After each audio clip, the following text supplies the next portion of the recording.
Hello, this is Team 10, and this is our project for FoodMood. Right now, we are in the login screen. We're just testing out some incorrect login credentials, and it shows right now that that's incorrect. And now we're just going to put in the correct credentials, and now I'll show this login screen or this main menu screen. Alright, so from here you can enter a food and optionally a mood. And so for example, I can enter a food like apple, and I can enter a mood like sad. And when you hit the add button, and then it will tell you that an entry was created in the database. So this food mood was successfully created. And then your new food moods that you've created since entering the app will appear in a list right here. And then if you wanted to, you could edit a food or a mood. So for example, say you enter a food here like corn, and you don't want to enter a mood right now, so you just hit add, entry created, and then you wait a little while. It'll eventually, for this example, we just have it so it's doing it after like every 10 seconds, but in a real world example it could be longer. So here it says you haven't made a mood for your food yet, would you like to make one now? So now you could update your mood here, and then you could just type in a new one and press save. Yeah, just sad or whatever. But you just press save and that's it.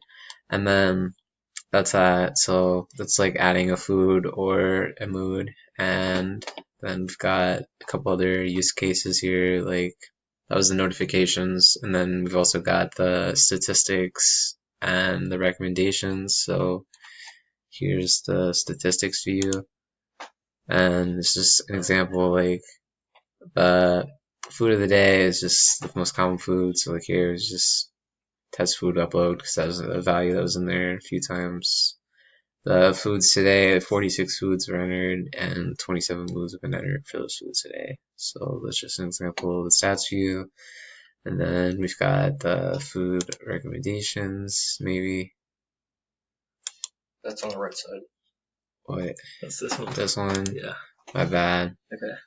So this is the recommendations use case. Basically, users can sort of, if there's a mood they've decided on, they can look for some kind of food recommendations that they could potentially test out. So we got 4 moods here. I'm going to click on, let's say, relaxed. Now this brings me to a list of foods that supposedly should make one feel relaxed. So if I decide that I want to learn more about the benefits of beans, I will click on this button, which will open a Google search of beans. You can see information like this, ideally, about beans. Sure. Yeah, nutritional information. Yeah. Stuff like that. So yeah, that's the recommendations use case. And with that, that concludes our presentation on the mobile side of FoodMood. Yep, so that's that. And now this is the analytics portion of FoodMood. So in the analytics side of the application, we decided to have 3 use cases. And we decided to implement a J tab pane to simplify the UI. We just have 3 simple tabs that we can go to. One for history, correlations, and charts. This is the first one. This is history, where basically the user can see details of their past entries. For now, we have just the actual entries and timestamps, but this could be expanded to all kinds of other data that the user might find useful. This data is pulled from the online database where we have all of this data, and is populated whenever the user opens the application. And this JTable was put into a scroll pane, so we can scroll, and the table can handle any number of users and any number of food and mood entries. This is the correlations use case. Alright, so for correlations, we just have it so that the user is selecting whether they would like to enter a food or a mood. So for example, by default, it assumes that you would like to look for food, or you can use this button to make it so that you're selecting a mood instead of a food.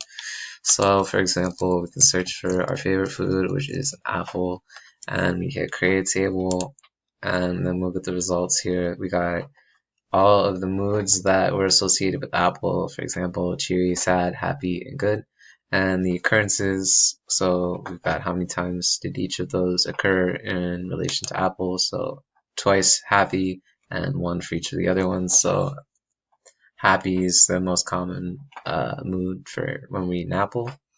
And then, for example, we could also search by a mood. So select mood, we can go with happy, see what foods are making us happy, and create table. So twice we've had apple has made us happy, but we've also had milk make us happy once. So for example, then we've got the charts, which is very similar. You select whether you'd like to work with a food or a mood, and then you just enter it here, click chart, and then it runs this chart application. So here you've got the apple pie chart, and that has like the different moods that were associated with Apple. So here you can see that happy is the biggest portion because that was one that occurred the most times. And then you can search by mood as well. You can also chart that way. You can do happy and run the chart. And then that you got the apple is the big portion, and you've got milk because you also had milk once for happy, so that's that. And that pretty much summarizes the three use cases. Other than that, I mean, that's pretty much our application, mobile and the analytics. They both access the same set of data. It's stored on MySQL database, and we use JSON to transform the strings that we were pulling and pushing into the database. So it made it really easy to handle the data. And I think that's about all we have to say for this. Okay, so we're going to talk a little bit about just the scope of the project and what we felt like we learned from the project and a little bit more about that.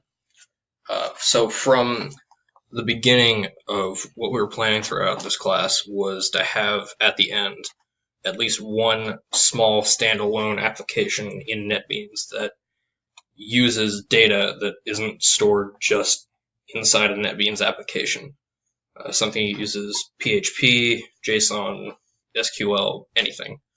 And we ended up actually going through a lot to get that completed and implemented.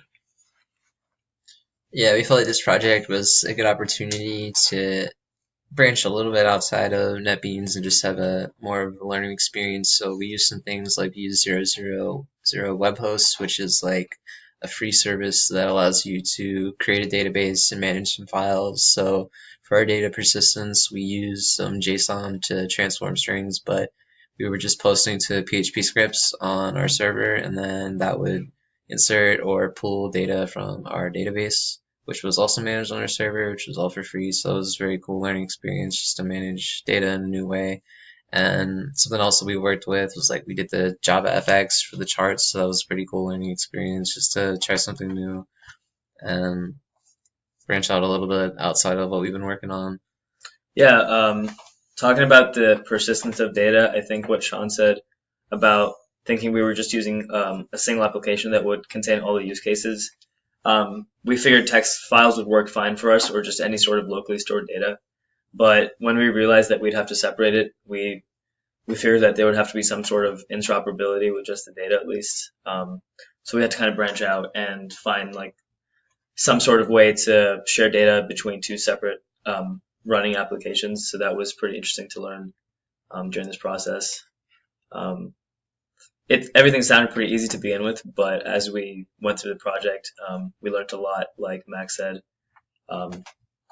probably more than we might have expected when we first started.